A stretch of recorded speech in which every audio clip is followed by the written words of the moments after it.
Can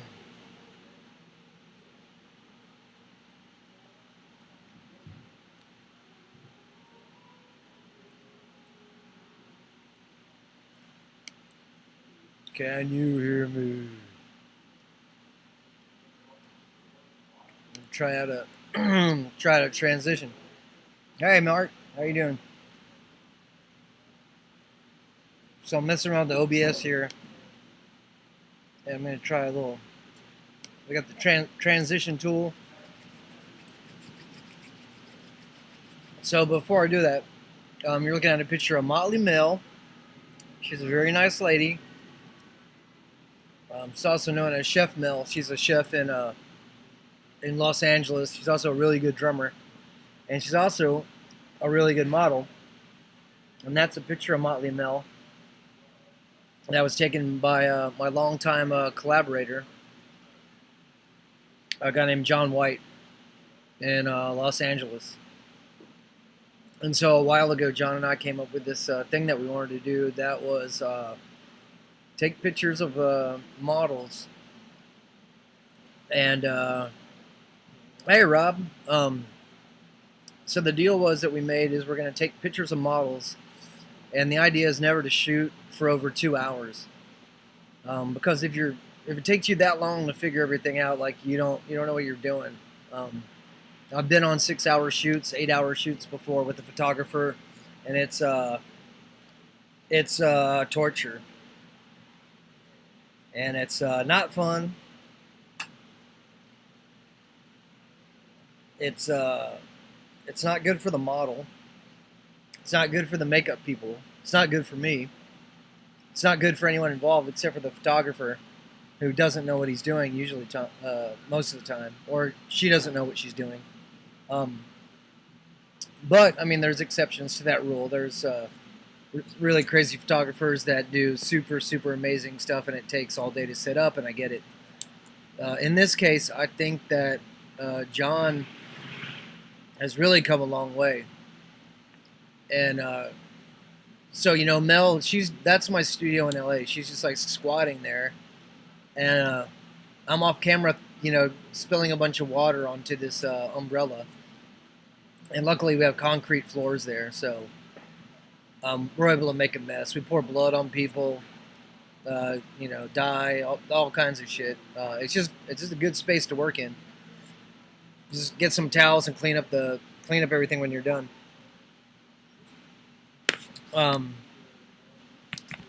Yeah, so that's that. And then also the Rat Talk 25 Vander Von Odd picture is also John. The one that's all orange. You're going to see it now. I'm going to try my first transition. And it should be coming to you soon. This is Vander Von Odd, who I met when some people borrowed some stuff of mine for a shoot. And he was the wardrobe dude on that. He was, I don't know, just like a little cool looking dude. And so I started talking to him and said, hey, you should come model. He came and modeled. He killed it. I had no idea that he did like his own makeups and all that other stuff.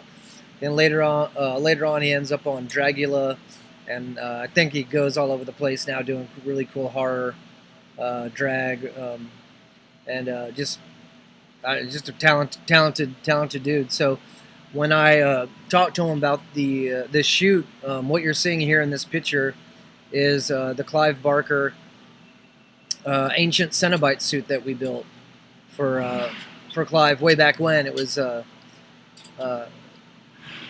lot of the sculpted pieces that you can kind of see. It's pretty hard to see, but on his shoulders and stuff was done by a guy named Tyson Tabbert. He's the same guy that sculpted all the armor and the crazy weapons that were in the Dimmu Borgir Chosen Legacy video that I directed. So he worked on that with me as well. But I think this was the first thing that we did was the Clive Barker Hellraiser. So this was supposed to be part of a thing called 25 Years of Hellraiser, a documentary that was also going to introduce this really crazy ancient Cenobite. So the Cenobites that you see in normal Hellraiser are like punks or goths or teenagers compared to this other guy who's like super ancient, and he had a walker and really cool makeup, and it was just really great. It's hard to see, but on the staff there's like a human ear, and so that staff was supposed to be just an elaborate Cenobite like hearing aid that was also infused with alchemic magic and some other stuff. Hey, Robert. So I mean the thing there that happens like so many times as we kind of segue into the Hollywood the hard way and Norway the hard way, like two situations I was going to kind of talk about. You don't get to all that stuff doesn't work out. So in the case of the Clive Barker thing, like the guy that was doing the documentary and the guy that was I guess there was a conflict between the director and the producer. So the little 10-minute Cenobite character that we would have been able to get a glimpse of that hopefully would have segued into some other cool stuff, just it just never happens, and just stuff like that happens all the time. But because of the deal that I cut, it's just got to keep everything. We got paid, I think, for supplies, and I think for a day of work, coming out to film, and there's some other people there. Yeah, so I mean, all that happened. And I'm also like texting my guy who's working in LA like right now at the same time. So that's gonna have to be part of the show. If they have a question, I absolutely have to answer it. Finally, we got the computer back up. The ship station. Hey, Yvonne. I don't know if you guys can hear me, but hello, Yvonne, and hello, my sweet Lydia. My two sweeties are in Texas, down the street. I'm working in Austin. We live up a ways in Temple, like an hour or so up the street. So hopefully they're okay. Hey, Lydia. Hey, Mama. Man, having a kid is probably the best thing ever, I think. Although I don't get to see her except when I get home. It's really crazy. It's really cool. I have so much respect for Yvonne, my girlfriend, who went through all the torture to carry the baby and all the stuff that she has to do every day while I'm out working. It's pretty amazing that anyone has kids. It's not very easy, and especially to all the single moms. I just unbelievable. I know tragedy strikes, but if you're a dude and you knock some lady up, man, you better show up with some Pampers and some flowers and something. You better get off your butt and help out. Unbelievable. You don't ever put that stuff into context when you're younger and growing up. It just doesn't ever make sense. Not until it's, or at least for me, like I have to like live through the stuff to actually learn a lesson. But back to this Hollywood stuff. The Clive Barker thing just tanked. So this costume has only been seen, I think, in public a couple times. It was seen at a Clive Barker art opening that was in Culver City, California. And then it was also seen another time at Kirk Hammett's, I can't remember what it's called, but Kirk Hammett from Metallica does a convention, like a horror convention in San Francisco, I believe. And it went up there. And I don't even remember who set it up for me. But I didn't go. But somebody set it up. I loaned the costume to somebody. It might have been Clive Barker's publisher. And the costume made an appearance there. And now the costume is at my shop in Los Angeles. And hey, Slick. Now, I appreciate all you guys showing up. So make sure to subscribe. Also make sure to leave a comment, because I know you're all in the chat, and I appreciate it. But I know it helps with the algorithms and getting recognition from YouTube if you guys leave comments. So go make sure, hit the thumbs up, and then also leave a comment. Great video, hated it, or whatever, but leave a comment. They want to see that people are interacting with this video, that it has like some kind of value for somebody. Besides me, like running my jaw during my lunch hour, lunch 30 minutes, I mean. So the other thing I was going to talk about I mean, there's a guy Ace I know, not well, but a guy in LA had a post on Facebook today, and it said, like Hollywood, it's the only town where people are going to stab you in the back and in the front at the same time, and that kind of made a lot of sense. And it's people will get really, really super weird when money and fame is involved, and I could just go down and tell you crazy, crazy amounts of stories about all that stuff, but um, and as far as people being jealous and all that other stuff. Like, I don't know, like I do have a quality that is uh, helped me a lot, which is I don't care. I don't really give a crap what other people think. Maybe if they told me what they thought, I would care more. But luckily, I just been able to like kind of stay in my hole and make stuff, and I've been really fortunate enough that people like it. And if they didn't like it and it didn't bring me money, I don't know if I would be doing it or not. It's hard to say. I've always done artwork, so I've always drawn, I've always painted. I've been making clothes for like 17 years, making films and directing videos on and off, all that time. Started, making zombie movies and stuff when I was little. And the only other things that are like, hit that, squash that thumbs up, or what is that, Jeremy? Squash the melee button. Um, is Dimmu Borgir Chosen Legacy, something I'm really still proud of. It was hard. It was not easy. You don't always get all the footage that you want, but a lot of people showed up to help on that video. So check that one out, Chosen Legacy. They took my name off of it because we had a conflict. I think it's the management. Anyway, stuff didn't end great. I don't really hold the band responsible. It was never about the band. It was about some other BS that I was promised that I never got via the management, not the band. And the other thing that I'm really proud of is Bisto Blanco. It's called Death Rattle. That's another video. And then Yvonne, my girlfriend, she did the makeup and she helped, and a lot of people showed up and helped. And my neighbors helped. They helped setting up these flame cannons and stuff. So check that out and make sure to give them a like or a comment or something too. So Chuck is a good guy. Chuck has been playing with Alice Cooper for a long time. So I met Chuck when the lineup was Carrie Kelly, Chuck, somebody else, little tiny baby Eric Singer on drums, and Alice Cooper. So it was quite some time ago, and I still really like working for Chuck.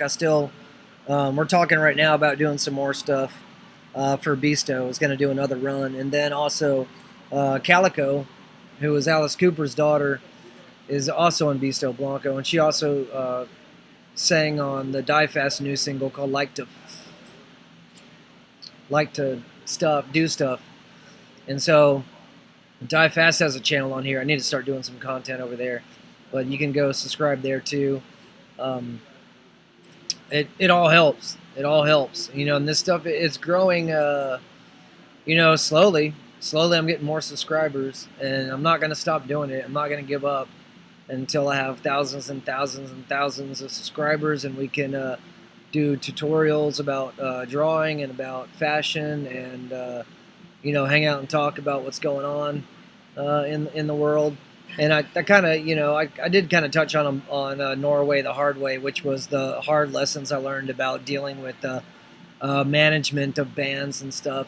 And that, not to,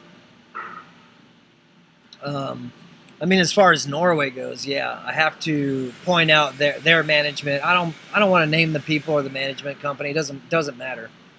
It doesn't matter at all. It's not relevant at all anymore. What is relevant is something that happened there, and I saw happen in various other forms with some guys that managed Steven Tyler and some other bands where, they'll double invoice people. They'll ask for a discount, and you resend the invoice, and you realize they send the band the first invoice and not the second invoice. So then the difference in the invoices somehow disappears into somebody's pocket. Double invoicing. promising to do promotions that they don't do, just generally saying they're going to do stuff that they don't end up doing, and it's just a hard lesson, and I learned, and pretty much the oh nice, yeah, Die Fast is also on SoundCloud. You can also purchase Die Fast all over the place. There's an album from Die Fast called Hollywood. I'm very proud of, from 2006. And there is a Handsome is the name of the song. It's a single. It's also out now.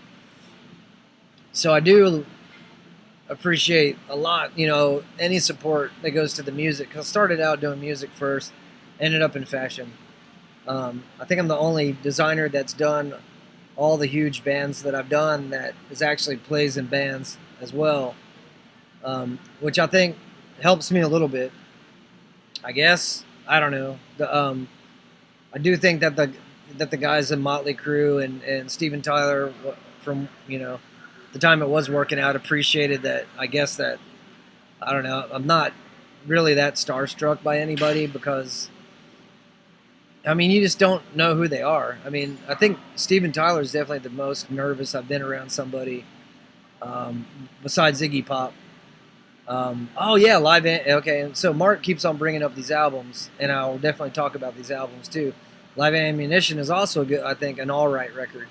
There's songs on that record, Live Ammunition, that we still play, that were in the set list. I think Wanna See is on there. There's another version of Nothing's Wrong you can find that we re-recorded with a guy named Andrew Murdoch. He produced the first 3 Godsmack records, and he did The Eyes of Alice Cooper and another Alice Cooper record.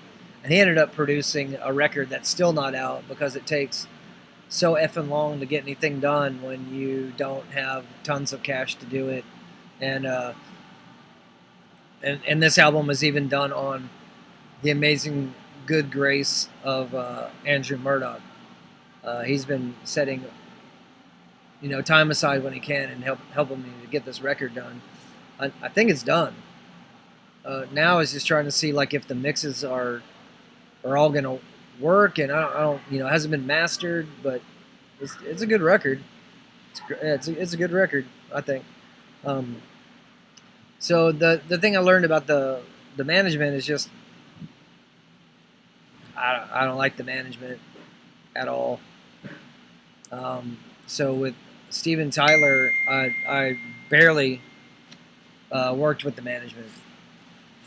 Just for a little while, stuff got weird, and we figured out it was the management, and then that management was gone or something happened. With Motley Crue, I think they're 10th Street Entertainment, I think, manages them, but I didn't ever deal with them. I just dealt with a stylist for a little while, and then I dealt with Nikki directly, and then Vince directly, and then the other guys every once in a while. But Tommy Lee doesn't wear clothes, so I think only dressed Tommy one time. No, hey Mike, how's it going? I'll make sure and pull. I don't want to miss anybody's anything down here. I think this is great. So a lot of the stuff that I watch on YouTube as well. So we're talking about Norway the hard way, Hollywood the hard way, and other just hard and weird lessons that you learn. And it's definitely a different world because as people who draw, like Jim Morrow is an artist that he'll pop in here every once in a while. Vance Kelly, like a lot of the people that I know are artists, and they're trying to do it on their own. They don't work for big companies, and there's no better time to be an artist, I think, than 11th Street Entertainment. There's no better time than now to do this stuff because, like now, I'm talking to 7 or 8 people. I'm just like, this is cool, and we're just talking about art. I don't know where you guys are. I know someone in here. So I know Slick is from Germany. I know Yvonne is from Texas. I know Mike is from. Mark is from Texas. Mike, I'm not sure. Yeah, Germany. I don't know. Germany is all crazy for. Is just it's all Rammstein and Scorpions from all I know. Of course, that's completely ignorant. You know, I'm sure there's tons of bands in Germany I just don't know about. That'd be badass. In fact, if you want to turn me on to some German punk bands, I'd love to check it out. Um, oh, hey, Bonnie. In Texas, really? Oh, good. You mean the skies opened up as in baby Jesus blessed us all to talk over the internets? Not that it's going to rain again, which it rains pretty crazy. Um, what? Oh, weird, Mike. Pablo. Really? Oh, shit. Why don't we have a band? We just make a band. Um, okay, so I'm working on a thing here called Heroics. And what Mike is referring to, so you know, is I'm a big Star Wars fan. Mostly disappointed with the recent Star Wars, but The Mandalorian looks pretty cool. And there's Pedro Pascal. I don't know if that's who you're referring to. I don't know who Pablo is, but Pedro Pascal is in this movie, We Can Be Heroes, and he also plays the Mandalorian. So that's pretty cool. I met him, and he was cool enough. It was just I work in the wardrobe department. I'm called specialty costumer. I go in there and I just do my thing. I try not to talk to these people very much. That's not, I'm just like normal. I just, hey, what's up? I have to measure your groin and make sure your knee pad doesn't fall off. But I was really cool. I saw Christian Slater is in our film as well, and that was pretty cool. Just to hear his voice, you're just like, wow, man. Amazing job. I really like it. Ladies designs, always.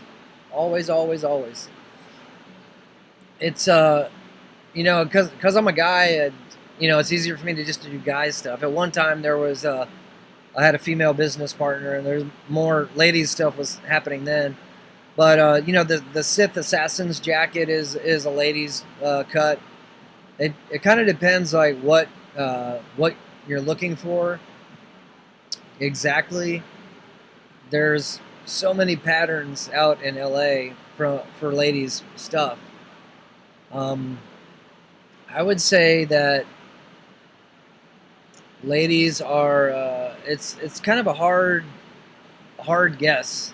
I never really looked at fashion all that much. I just kind of made stuff that I thought was cool and it happened to sell, but I'm not really, I don't think that I could just do that now. Like I'm not sure like what the ladies want. I mean, usually what happens is someone requests something that's already there, that's already online. There's I think a ladies witch shrug is online. There's a bunch of ladies t-shirts. There's patterns for tons of skirts and trench coats and pants and everything. So why don't you, in the comments, because comments are going to help me, you guys, if you leave comments. All you guys let me know what you want to see. If you want to see something new, let me know what new junker stuff you want to see. Earwigs. Oh, really? Yeah, I'll totally check it out, man. Send me that stuff. I didn't know Alice Cooper even had a first band. I thought it was just always the Alice Cooper band. I do know that Alice Cooper was discovered by Frank Zappa, and Frank Zappa I love Frank Zappa. And then I think, and it kind of ties back into being like an artist and being able to get access to a lot of people, even though a lot of this stuff is, they want you to pay to play if you're on Facebook or Instagram. We're still like in a really good position to meet people, sell art, and do all that other cool stuff via the internet. And so that's a really good thing. And the other thing that happens is it's a really good thing for being able to see how much crap people try to. Oh man! Well, there's new men's pants online right now, Mike. Well, in the Instagram, if you look at the Instagram feed, there's new camo stuff that I was doing. I bought a bunch of this camo material, and you know, I had all these pants I was gonna do, and then Carnifex went on tour, so we ended up using some of the camo is on Carnifex stuff, and then a lot of the camo is on these new pants that are coming out. The pants are based on what we did for Scott, who's the singer of Carnifex, and it's not an exact copy because I don't do like exact copies of stuff. So there's like grommets in different places. There's I don't remember if he has back pockets or not, but to match Scott's pants would be nearly impossible. There's so much dirt and tour salt and layers of wax and repairs and hardware put on, hardware take off, hardware put on, hardware take off, which is why I really like working with Carnifex. He like his I think he and I share, I guess, maybe like a kind of art philosophy is like he keeps moving forward, but you take all the old stuff with you. So you just kind of continue to repurpose and you know, reimagine the stuff that you got, add to it, take off, you know, turn crap upside down, you know, whatever. And so that's really cool. I like to do that with like old paintings and stuff. It works really well with paintings. Yeah, I want to see stuff of you and Jan. I still haven't heard from that German bastard. I'm sure he'll show up sooner or later. I love Jan a lot. All those guys are great. Really good. The Beasto band is really good. Take this. Yeah. Thank you. So everyone's hustling and bustling over here.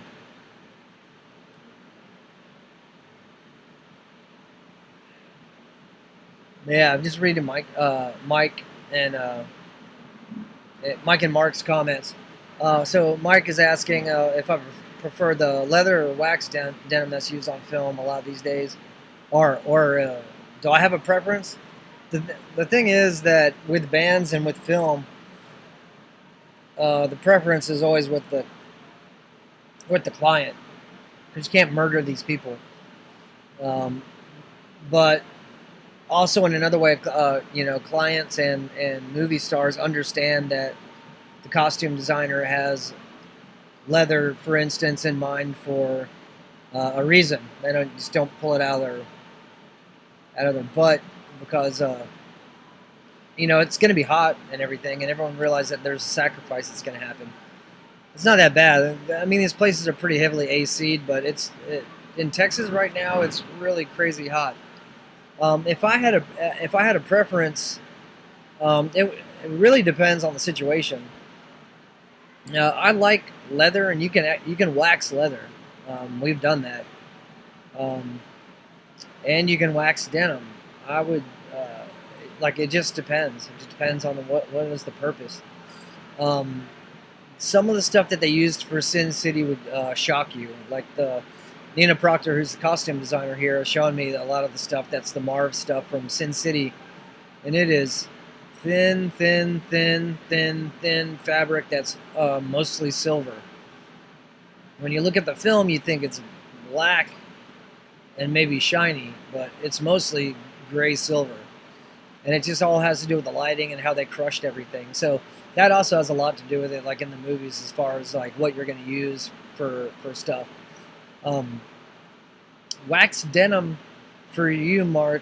There is the Nikki Sixx waxed black denim jackets that are in. They're off menu. There's, I think, 2 larges and a medium. I just haven't put them online. They're sitting at the workshop. That'll when you see it, it'll, you know, it'll seem newish, I guess. I don't think they've been online for a while.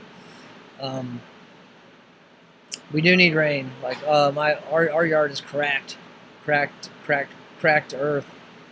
But the fig tree keeps on producing like there's no tomorrow. So there's that's kind of weird.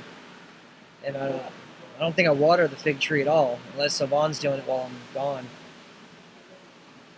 Yeah, you saw these? That's weird, Mike. Where? Because I went to the Austin show. Well, Die Fast is supposed to open for Beasto, but the bass player quit, and And I just didn't feel like looking for anybody else, to be honest. Um, sometimes these things are just like,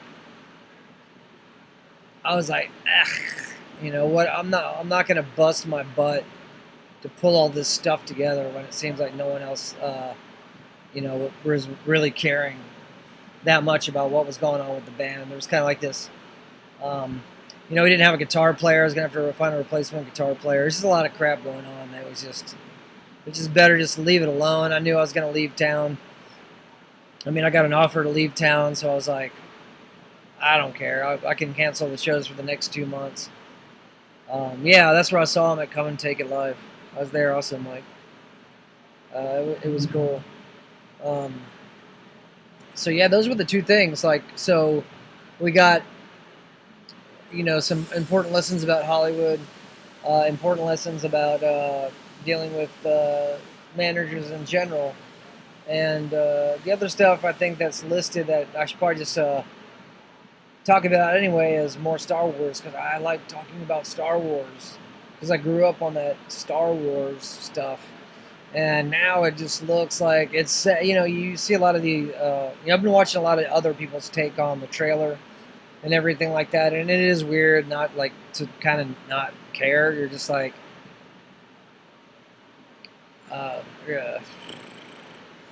It's like so the big thing in the trailer is what they call Dark Ray. She has like a double bladed lightsaber that kind of flips up into, like a two-pronged double cutter, which would be awesome. But you know that Disney is way too weak to take a character like that and make her like a crossover crossover to the dark side character. Or I also don't think that they have the balls to say that Palpatine had her as a clone, and that there's a good clone and a bad clone, and he's used this with this weird force powers to try and bring a balance to the force or something like that. It's just, I don't think that you guys are going to do any of that. And I really wanted to work. I still really want to work on Star Wars films, although like the passion is. It's just, I think it would have to come back around. I don't know if it's going to come back around. There's too much weirdos working over there. Too much what's called the SJW weird politics. I mean, I heard one time that there's George Lucas was thinking about George Bush when he had thought about the Empire and all that, and it's like, I don't know, who cares? I don't care about that. I mean, I just wanted to see cool Star Wars stuff, and so now with the horrible dialogue that Rian Johnson came up with, it's like too on the nose. It's like, look, not every Star Wars film you do has to have some scene where there's a bunch of aliens in it. So I mean, that you had to do Canto Bight and Last Jedi. You had Maz Kanata's palace in Force Awakens. I guess in Return of the Jedi, I don't. Maybe they just didn't care, but it seemed like it was something that progressed through the ages. Like what was that crappy diner in one of the prequel films? It was like a '50s diner in the middle of a Star Wars universe that you could put some crappy aliens in. I mean, it looked, it just, don't get me started. It looks like worse than Xbox games that I have. I mean, you gotta love George Lucas for pushing the limits, but I think in his case, there's a thing in art when it's like you have to know when the painting's done, and I know, like, I can't imagine what it must be like for him to see the technological advances and then be like, oh man, I could have had a bit more aliens in Star Wars. Well, no one's gonna tell me no. I think I should just start adding more crap to all these movies. And honestly, it didn't then just felt crowded. Like, I don't even watch those. I have the VHS like unsodomized and unmolested versions of Star Wars Empire Strikes Back and Return of the Jedi.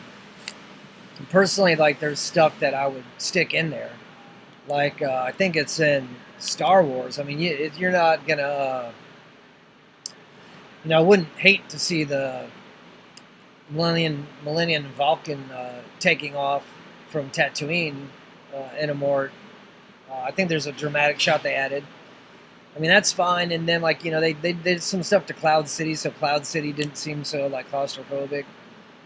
But, when you make the outpost that's supposed to be on the farthest part of the galaxy where Luke Skywalker grows up, where he's just like, if there's a point in the galaxy, this is the farthest freaking from it, and it's because they're moisture farmers and their place sucks and there's nobody there.